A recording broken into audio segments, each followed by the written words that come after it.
10টা 12টা করে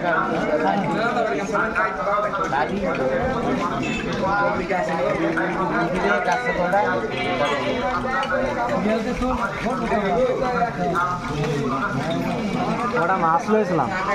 বসে ধরা 4 কেজি 700 রমজান দিয়ে নাও পুরো মাছ টান দিচ্ছি না পুরো কমে আছে আবার 2 মাস পরে আবার স্টেপ এক স্টেপ অনেক চিনি একটু বেশি দিয়ে প্রথমটা 2 টাকা আমার ভালো মনে হয়েছে বলা এদের ঘন্টা পুরো পুরো মাছ লাগে বেটার মাছ পুরো মাছ পাই নাই আমি এরপর দিদের ঘন্টা কই দিদি পরে ছোট ছোট বাইলা সুরমা মাছ দিছি না যাই